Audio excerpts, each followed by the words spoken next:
Clay. Here we go, man. Here we go. Here we go. Another episode, man. Another episode. Another episode of Football with the Fellas. Uh, by the way, Clay from Brooklyn, Football with the Fellas. And who am I here with? It's your man Mazo. It's all about Big Blue, baby. It's all about Yes, Big Blue. Yes, Even though the game against the 49ers was difficult to stomach. It was a difficult one, but I still find some optimism in it. I knew you would. I still find something in it. It's not the offense. No. It's not the offensive line. Nope.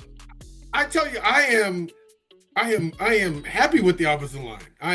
I'm very content. I believe they're doing a really good job up front. Yeah. We're scoring points. Jackson Dart is averaging. We're averaging 24 points a game since he took over. And that's not including the Darius Slayton touchdown that should have counted. Right. When they call offensive pass interference. Right. That's not including the 3 extra points that we didn't have in the game that we lost to Denver when we scored 5 touchdowns and only had 32 points. Right. So that's really 10 more points we should have in those 6 games. So we should be averaging close to 26 points a game. True. So if you're averaging 24, 25, 26 points a game, it ain't the offense. It's not the offense at all. You know what it is, though? Oh, boy. It's funny. It's funny because we knew the Giants had holes, still had holes all over the place, but I didn't realize it was like a cavern up the middle. It just seems now the other teams, like their running backs, don't get touched until well into the second level. Well into the second level, which means they're getting first downs every time they touch the ball, practically. Our ability to stop the run is abysmal. Brian Baldinger, who puts out a ton of videos and who obviously played in the league himself, knows what he's talking about, put out a video this week. Shout out to Brian Baldinger. He focused on one drive in this game where the 49ers threw a pass on first down and then ran 8 times in a row, just established their will, imposed their will on us, and ran 8 times in a row and marched all the way downfield and scored. And he just showed those clips. He was like, and the Giants had no answers. And basically the game was over then. Like, they just said, well, we can do this whenever we feel like it. And just rammed it down our throat. That's not okay. Let me ask, hold on. Has anybody seen the mock draft Mondays that this guy had Clay from Brooklyn put out? Because I bet you it's got something that you're looking at people on the defensive side. You got to be doing that. So far, I'm only doing 4 rounds, partially because I don't know 7 rounds worth of players yet, but also because, I want to build up throughout the year. But you can believe that more than half of the picks I make will be on defense. It's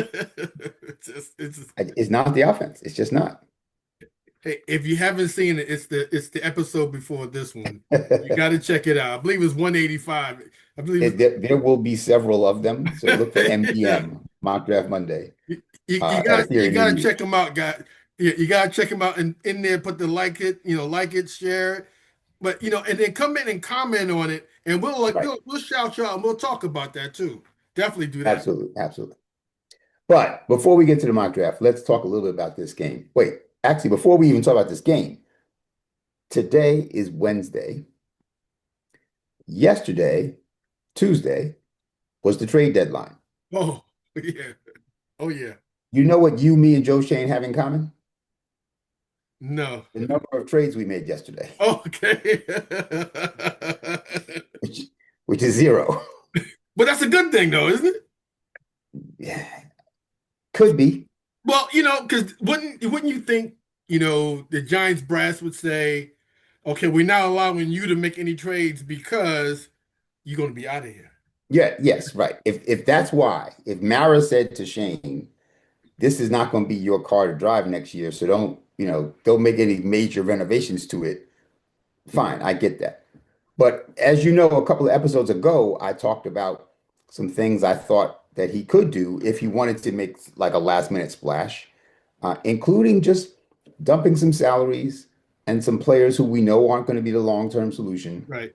and trying to add some draft picks. So whether it's him or the next guy, if we pick up another draft pick or two, that can't be a bad thing and cut bait from some dead weight, but he did nothing. So I just wanted to remind people that, yeah, we're 1 day removed from the trade deadline, and we might as well have not had a trade deadline because we didn't make any trades.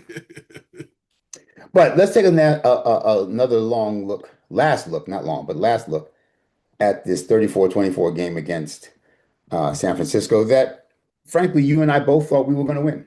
I We thought really the Caps did. were I going to win. really did. And I believe we should have won this game. They are as injured as we are, and whatever. You saw the game. So I'm going to start with a few good things. Let's start with Theo's weekly touchdown catch. He seems to to come up with one every week, and it was a good play. And I like that. My tight end room. Tight end room, got to have it. So right now, I want to stop this because you see these shadows. Yes. That tells me that the sun was right where this ball was coming from. Oh no, you He can't. caught this ball looking right back at the sun. So Wow. I give him credit for that. Look where he's catching the ball. Look Yeah. where he's He had to look back into the sun to catch this, and then he reached up and caught it with his hands. So Wow. that's something I've been hearing Ballas talk about, but that's a good play. He is Wow. capable of making good catches. And then he took this man and said, "Get off me," Oh my gosh. I remember that. and just bowled his way into the end zone. So that's a very good play. It's the kind of play it makes you say, and this was, early in the game. This is our first touchdown. It's the kind of play it makes you say, I guess this is a good person to keep on the team. Yes. Gunnar, who had touchdown catch for Gunnar Olszewski on their bingo card. I'm going to say not a lot of people. Not at all. He only played 4 snaps on offense, and one of them was this touchdown catch. So that's a pretty good percentage. Look at him here running a very good route. He found the space in the scene in the zone, Yeah, that's a and nice Dart put it throw. exactly where it had to be. Watch the location of this throw That was a nice throw. Man, that was nice. because he could have put it on the outside shoulder, and then this guy might have been able to intercept it or at least knock it down. But he put it behind him, made him turn back around so he could protect himself from that DB. That was So very nice. well placed throw. Yes. So I like that. There were 3 interior defensive linemen on roughly 2/3 of the snaps. It, it I would, added up the snaps of our interior defensive linemen, defensive tackles. We had 176 snaps altogether. Now, could you point out what you're talking about right there? yes, yes. Which of So the three this you're is talking an about? interior defensive lineman. His Okay. numbers starts in the 90s. Here's another one. Here's another one. These are big Okay. 300-pound plus men who are defensive tackles basically and require serious attention from the offensive line if you're going to try and run the ball. Got it. Got it. We've spent a lot of time these last 2 years with only 2 of them at a time, which makes it a lot easier for 5 offensive linemen to block 2 defensive tackles. But when there's 3 of them, that to me is how we should be all the time, especially since we have 2 very good edge rushers here who they can't ignore, right? So it's not like the inside linebackers should see too many blockers, right? That's my goal. Free up the inside linebackers to make the tackles because the offense is spending so many resources blocking that front 5. Got it. If the front 5 makes the tackle, that's great. But if they make it so that someone else can make the tackle and soon, that's really their job. So here's 3 interior defensive linemen with good run fits. So right now you see the run fits, right? Everybody is being occupied by blockers. My linebackers are reading well and seeing where they need to be, seeing where the gaps are and saying, okay, let me take away the gaps. Oh man. Yeah. Right. Okay. And even a defensive back coming up to help fill a gap. So the running back has nowhere to go. And he breaks down, the running back breaks down. He's trying, moving laterally instead of exploding through a hole. And we make the tackle. Now, Why don't we run this all the time? well, obviously, this is an example of it working well. What made this work well was the run fits, was not just the 3 interior defensive linemen. They did their jobs well, Okay. but Bobby Okereke Bobby Moussaoui, and even Tyler Nubin also plugged, and Brian Burns and Kayvon Thibodeau took away the cutback lanes, Got it. right? So these three guys alone couldn't have stopped that run, but with these four or five around them, then it was easier for them to stop the run. So that's what I mean by good run fits, doing your job. Here's what they used to call back in the day the NASCAR package, right? All these outside linebacker edge rusher types, right? Here's Abdul Carter, that's Bobby Okereke, there's Dexter Lawrence, but there's Brian Burns and there's Kayvon Thibodeau. So they got all three of them Well, okay. at the same time, plus Dexter. Offenses don't like that. It coming. Right. And you're going to see Bobby Okereke drop back into coverage. He fakes like he's coming, and he almost blocks this pass. He actually got his hands on Oh the man. pass, but they still completed it. But what it does is it makes the quarterback get rid of the ball immediately, right? When you see that NASCAR package coming, I have but so much time to make this throw because these guys are going to be on me in a second. So it makes you throw the ball right away. So yeah, they got a completion that time, and it was a couple of yards, but I can live with that. Here's another good play with run fits, right? Here's another time when three interior defensive linemen, one, two, three, right? Three guys, numbers in the 90s, right? Um, so you see Raheem Nunez-Roches, Dexter Lawrence, and Roy Robertson Harris are going to occupy blockers again. And our edge rushers are going to set the edge. Linebackers fill their holes. There's no hole. There's no hole. That's big blue football right there. That's big blue football. That's what I'm talking about. Do your job. Don't try to be a hero. Just do your job. Now we're going to ease into some of the bad news, right? So those were some of the highlights, maybe most of the highlights of the game. Oh, do we have to go there? 4th and 1. Watch the fullback Kyle Juszczyk jump off sides and them not call it. This was clearly a false start. He's absolutely moving before the ball snapped, Oh, and they didn't call it. And you even see him saying, "See, illegal motion, right?" That's Thibodeau saying what? that's illegal motion. We backing this up, right? But they didn't call it. But there's a ref right behind the line of scrimmage, right Right behind behind him. Right behind him.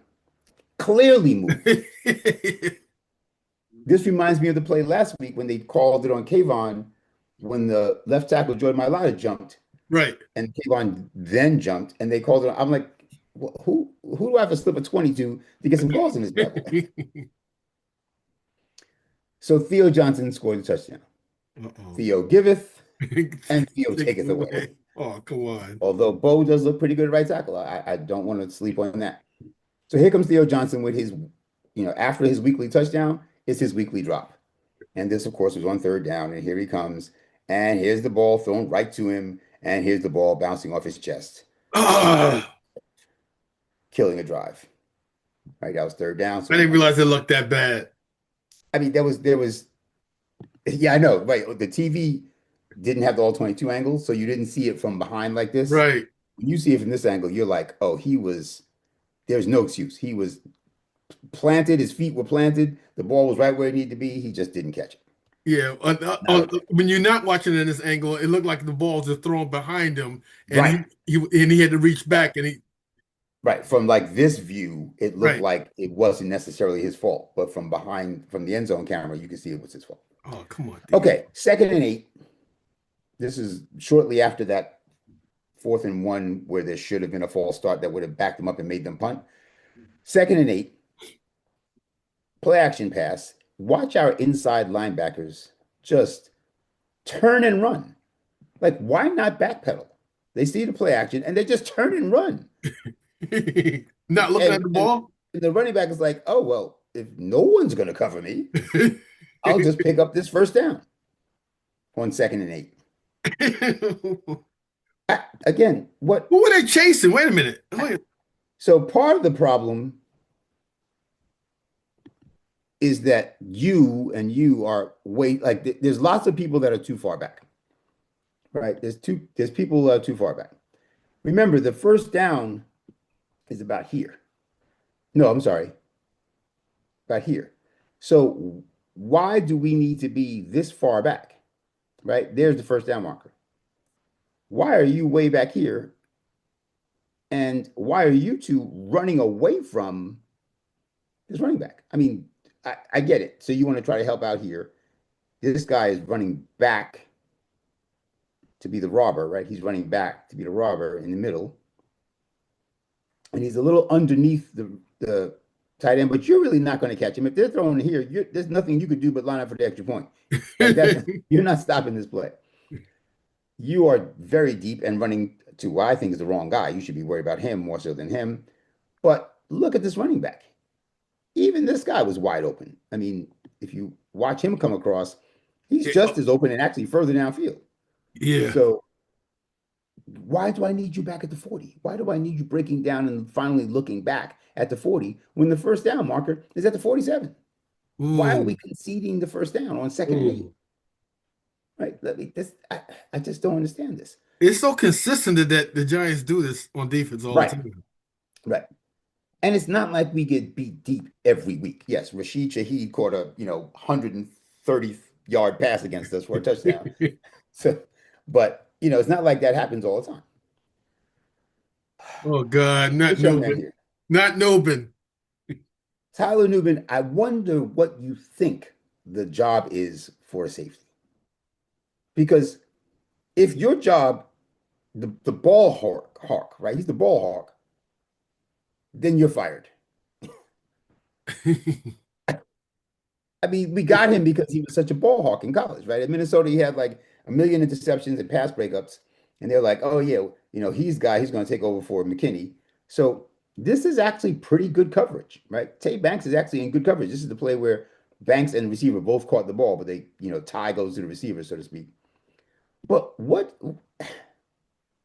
Oh a man. real safety would have been up here, knocking this pass down, if not intercepting it, Right, instead of right. just sliding past him out of the picture.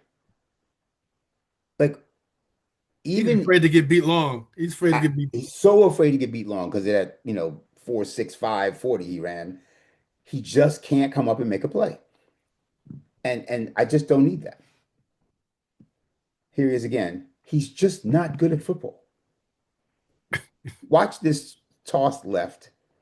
Now, you let yourself get blocked and didn't set the edge. Okay, that's kind Oh, of your fault, but watch watch the play first and then I'll run it back. he got blown And watch Newbin do nothing. Nothing. Nothing. You contributed not a bit. So first of all, you see where the ball is, right? It's on the 28. up. Newbin is on the 17 at the snap. Okay. McCaffrey is at the 36. Okay. This is a toss right now. Everybody and their mama knows this is a running play right now. There is no chance this is not a running play, right? There isn't even a receiver going out for an option pass. Like this is a running play. He knows it. He knows it. Everybody else knows it. What's Newbin doing? Nothing. He's not He coming up. actually backs up to the 15. Why are you backpedaling He's on a he's running play? retreating. Why are you backpedaling on a running play? Again, he started the play on the 17. He's on the 15 now. Yeah. The running back who started on the 36 is at the 31 now with blockers. If you had seen that this was a running play and moved up here, this is a 2 or 3 yard gain. But because you are still back at the 15, and now you finally saw moving forward, now you have no choice but to go out here so he doesn't score a touchdown, right? You've got to bring him back inside. So at this point, you kind of sort of are making the right play, but it's so late that even now he's breaking down. He's not coming up to make the hit. He's breaking down, which leaves this lane. You were a little late getting over there too. So right now at the 25, you're thinking, okay, maybe he gets to the 20, but he's not going to get a first down, right? He not only gets the first down, he gets down to the 11-yard line. Oh man. Again, just ridiculously bad play by my safety. What do you think your job is standing at the 17? The running back's at the 36. That's 20 yards. You could have met at the 27. You know what I'm saying? Like, If I that was don't Barry need Sanders, you at the he- 15 backpedaling on a running play. What is that? You're just not good at football. Shane Bowen. defensive coordinator, should be fired. Should have been fired last week. Should have been fired the week before that. Should have been fired the week. He It can't come is, back. He they're can't on come the back. 4 yard line, our 4 yard line. We have two defensive tackles. So first of all, I'm surprised they didn't just run it down our throat because that's what I would have done. I'd be like, oh, you only had two defensive tackles at the 4 yard line. I can get 4 yards. We were getting 5 yards to carry on you when you had three defensive linemen. You got two defensive linemen now, so they could have just run it down our throat. We have six defensive backs. Six defensive backs. 1, 2, 3, 4, 5, 6 defensive backs. Two defensive tackles and three linebackers. Terrible decision already, in my opinion. Oh But with man. six defensive backs in the game, there's only five eligible receivers, like maximum. Like the law only allows Right. five eligible receivers. Christian McCaffrey is second in the NFL in receiving yards. He is their best receiver. And he's a running back. Who do you think we should put on Christian McCaffrey? One of the defensive backs would make sense to me. That would make a lot of sense. Who did we put on him? No. Bobby Okereke, our middle linebacker. What's the point of having six defensive backs and then putting a linebacker on their best receiver? So that's When terrible. you're looking to double him, I mean, just Look, they're in man. We're in man, and the man we assigned to Christian McCaffrey is Bobby Okereke. it's the So wrong that's man. bad enough, right? First strike is you only have two defensive tackles. Second strike is you put Bobby Okereke one-on-one with Christian McCaffrey. Third strike is with six defensive backs. Why do I need to play man? You're on the 4 yard line. I'm not going to get beat deep. Like literally, I wouldn't get beat. Dexter Lawrence wouldn't get beat deep from the 4 yard line. Right. There's only 14 yards of real estate left. So if you're going to play six defensive backs, play them in zone. Because Oh, you know yeah, what okay. happens when you play six defensive backs in man at the 4 yard line? Pick plays, rub routes, like this one, where Bobby Okereke never gets out of his own teammates' way. Here's Bobby Okereke about to get run over by his own teammates. So when he tries to go outside and cover Oh, Christian McCaffrey, instead he runs into his own man. And Christian McCaffrey is the closest person to Christian McCaffrey is me. Sitting at home talking. I was my bad for not breaking up the pass because I was the closest man to him. Let's watch this again. Couldn't you have just stayed out here and played zone? Why do I need all of the? And what do? They send like literally set a pick. Like that should have been called, first of all. Let's watch that from this angle. where's the Bobby pick? Okereke. Where's the pick at? They're going to come in here and just literally set a pick on him. So here's 97, here's 95. The only two people with 90s in their numbers, right? Dexter Lawrence, Roy Robertson Harris. Oh, and by the way, so here's Roy Robertson Harris, right? The only other 300-pounder here. What do you think he did? He dropped into coverage. So they only had one guy. We only had one Well, person they going sent up. one of the linebackers, but why do I need Roy Robertson Harris? I've got six defensive backs and three linebackers. I'm dropping the only other 300-pounder on the team back into coverage. Shane got What the six defensive backs for?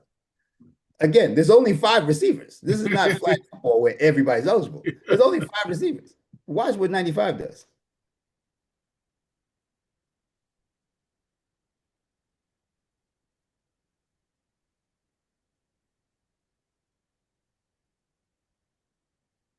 and then He's dropping back into coverage. Why? Who was he covering Who though? is he covering? I know who he's not covering, but who is he covering? But it was like Who does he think it he was a could cover? massive guy standing right there. But watch the pick. Watch now the pick on Bobby O. Like it is literally a pick. Like the NBA would have been calling a moving block on this. That this young man just literally ran right into him. And whose man was that, by the way? Trey Banks. But what when you're in this alignment and these guys come inside, I don't need you to follow them. There's already people inside. Right. Let those people take him, and you stay outside where no one is. Anyway, so Bobby Okereke can't cover Christian McCaffrey anyway. much less after having been picked. And all of you defensive backs wound up covering like two guys. Like all of y'all, look, now these guys are locked up, right? Those guys are locked up. Because everybody's But standing next to each other. there's another guy, perhaps the best player on their team, not even perhaps the best player on the team, is wide open. Now here comes, we all saw this play. Oh yeah. Some people call it a Brinks truck. We call it Banks truck. This is the weekly Tay Banks trucking. Here's Tay Banks. Poor Tay Banks. He has no desire to do this. He's like, I don't know why y'all keep asking me to do this. You know I don't like it, and you know I'm just going to do this. Just to run over. He gets run over every week. I mean, now, again, in his defense, we should know better. Like, how many times do we have to see somebody say, "Get off me," before we realize Tay Banks is just not a tackler? Is he light in the pants? Isn't he like? No, he's very athletic, and I mean he's good sized and just. But also, I want to say, why did you wait for this man to come block you again? You couldn't tell this was a running play yet. The ball is handed off. People are breaking down. Linemen are upfield. Right? By law, this can't be a pass anymore. Why are you still at the 5-yard line? He took a step back. That's the funny part. See right there? Yes, he's still backing up and not moving forward at all. And now he starts to come up a little bit. And at this point, he's like, okay, I've let this tight end who was in, Queens come run all the way to New Jersey and get in front of me now. So why don't I just put my shoulder into him? Because, that's what we do. We shoulder the tight end. Instead of going to make the tackle. And then Tay Banks, who does what Tay Banks does. He gets struck. I just want to take a quick look at it from the rear view. Again, you'll see that we are just not good at football. This tight end wasn't even on TV. He was like on channel 2, the game's on channel 4. And he comes running off the screen to hit Tyler Nubin because Tyler Nubin said, oh, I'll just throw my shoulder at you. Tay Banks is here getting trucked. Again. It's a shame. This is our team. I can only take so much of that. So, a couple of takeaways. I can't. Our defense is atrocious, except for Brian Burns, who's probably going to win Defensive Player of the Year. He's playing his behind off. Oh, he is. Including Dexter. I have to say, Dexter, I think, is hurt, but he's hurting me. Our offense is scoring 24 points a game. They scored 24 points this game. They are not the problem. I keep hearing people say, why do we trade for wide receiver? We're scoring 24 points a game. We're doing all right in offense. The offense is not the problem. No. Props to Shane Bowen for finally using 3 interior defensive linemen more often. Roughly 2/3 of all the snaps, 176 snaps. Wow. IDLs. But I do still blame him for the team's total unpreparedness, the poor alignments and assignments, 6 defensive backs and Bobby Okereke covering Chris McCaffrey, 2 defensive tackles, one of them dropping back into coverage. Those are ridiculous. The inconsistent run fits, I didn't show the bad run fits, I just showed the good ones. But most of the reasons for the longer runs were because somebody like Darius Muasau or Flanagan Fowles or, one of those guys didn't go into the run fit he was supposed to go into, but instead got washed away by the offensive lineman because he went to the wrong hole and tried to make a hero ball. And the atrocious tackling like Tay Banks. Oh, that's terrible. Any game that Banks and Nubin start in, we are going to lose that game. We don't have a chance. If Tay Banks and Tyler Nubin are starting, we're losing. Period. Aren't they scheduled to start the next game? They are scheduled to start the next game against Chicago. I'm counting that as an L. And so sometimes you have to just say, oh, I'm sorry, that the mock draft Mondays have a purpose. Yes, I was going to say that. I was like, I'm hoping you got D-backs on them. Have to go. They have to be replaced. So I took Mansour Delane, cornerback. Tay Banks, you can go. I took Emmanuel McNeil-Warren, safety. Tyler Lincoln, you can go. And as much as I like the fact that we use three interior defensive linemen a lot more often, we need better run stuffing interior defensive linemen. Yes. I'm not sold on Raheem Nunez-Roches. Darius Alexander looks like he might be okay, but he hasn't shown me that he's, the guy. But he's he a might be rotational piece. the guy. But Caden McDonald is a massive man who doesn't do very much else well, but he does that very well. He eats up blockers and stops people from running up his gap. Exactly what we need. That's exactly what we need. And I'm worried that we're not going to re-sign Jermaine Illuminor, and I'm pretty sure we're moving on from Greg Van Roten.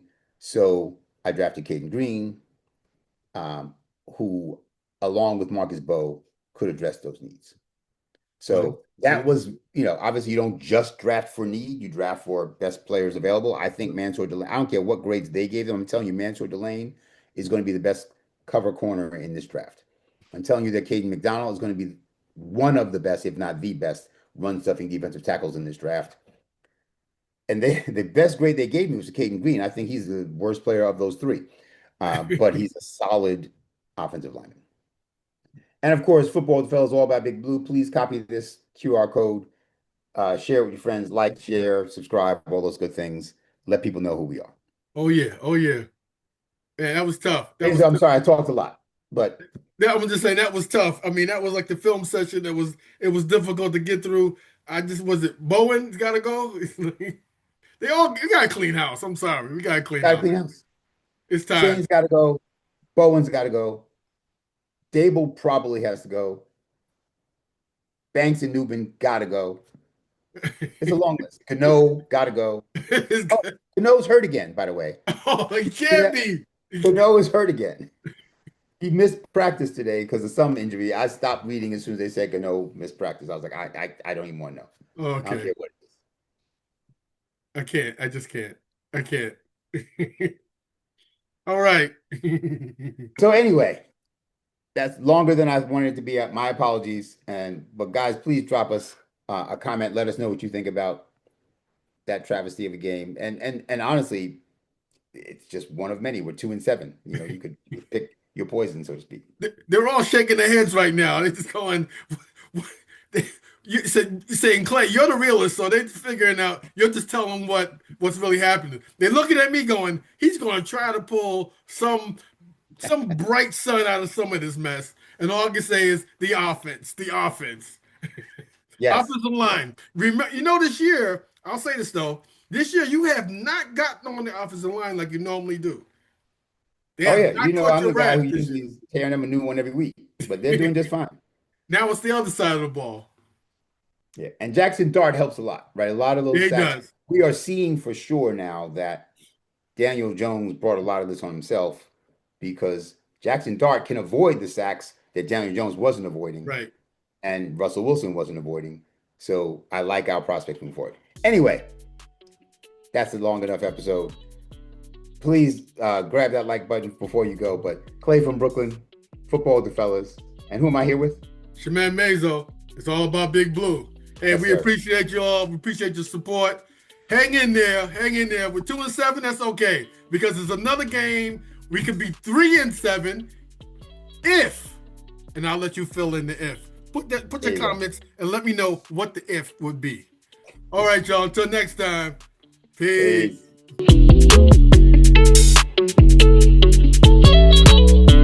Big shout out to El Marquis Productions, the talent behind the music and production here at Football with the Fellas. It's all about Big Blue. Their beats bring energy and excitement to every episode. El Marquis' skills in mixing, mastering, and creating top quality sound make the podcast come alive each week. For your own projects, check out elmarquisproductions.com and take your sound to the next level.